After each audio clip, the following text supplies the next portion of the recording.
আজকে বাইরে ঘুরতে বের হয়ে কি কি খাবার খেলাম, কোথায় কোথায় ঘুরলাম, কি কি শপিং করলাম সেগুলোই তোমাদের সাথে শেয়ার করব। হঠাৎ করেই খুব ঘুরতে যেতে মন চাচ্ছিল আর কিছু টুকিটাকি কেনাকাটারও দরকার ছিল। তো সন্ধ্যার সময় বাসা থেকে রেডি হয়ে বের হয়ে গেলাম। আজকে বাবুদেরকে তার বাবার কাছে রেখে আমি একাই বের হচ্ছি, কারণ আজকে যত ইচ্ছা তত বেশি ঘুরবো। তো এই তো আমি রেডি হয়ে একটু অপেক্ষা করতেছি। রেডি হয়ে ঢং করতে করতে ভুলে গিয়েছিলাম এটা শীতকাল। তো শীতের চাদর সোয়েটার কিছু না পরেই বের হয়ে গেছি। গরমকালের মতো রিল্যাক্সে দেখো নাচতে নাচতে আমি বাসা থেকে বের হচ্ছি। আর বাসা থেকে বের হয়ে একটা রিক্সা নিয়ে চলে গিয়েছিলাম আমাদের বাসার পাশের মার্কেটে। আজকে মার্কেটে অনেক বেশি ঘোরাফেরা করব আর লাস্টে ডিনার করে রাতে বাসায় ফিরবো। তো এই তো আমরা মার্কেটে চলে এসেছি। মার্কেটে এসে প্রথমে গিয়েছিলাম কাটিম কিনতে, একটা সাদা সুতা কেনার প্রয়োজন ছিল। তো তারপরে আমরা চলে গিয়েছিলাম গেঞ্জির দোকানে। এখানে এসে তো আমি অনেক বেশি কনফিউজড, কোন কালার নিব কি নিব না। তো তারপরে মার্কেট থেকে ঘুরে আমরা চলে আসলাম একটু খাবার কিনতে। এখানে এসে আমরা কিনতেছিলাম বাদাম। এই তো আমার বাদাম ওজন করা শেষ, বাচ্চাদের জন্য বাদাম নিলাম। তো তারপরে চলে গিয়েছিলাম হিজাব কিনতে। হিজাবের এখানে এসেও আমি অনেক বেশি কনফিউজড, দুইটা হিজাব ভালো লাগতেছিল, তো তার ভিতরে কোনটা নিব অনেকক্ষণ ভেবে ভেবে নিয়ে নিলাম, আল্লাহর নামে একটা যা হয় হবে। তো তারপরে চলে আসলাম জুতা কিনতে, রুমে পরার জন্য জুতা কেনার প্রয়োজন ছিল। তো একটা জুতা কিনে নিয়ে চলে আসলাম ছেলেদের গেঞ্জি কিনতে।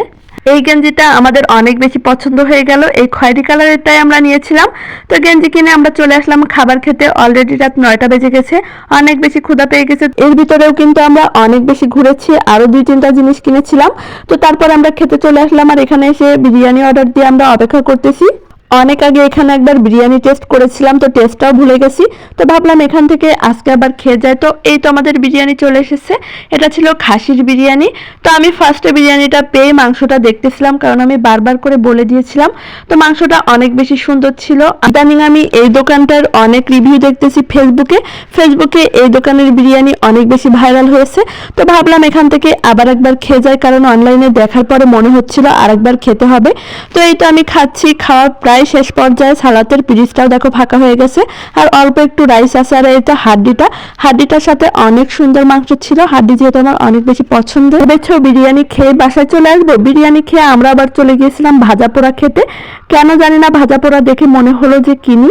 তো কিনে যদিও আমাদের আর খাওয়া হয়নি, নিয়ে আমরা বাসায় চলে এসেছিলাম।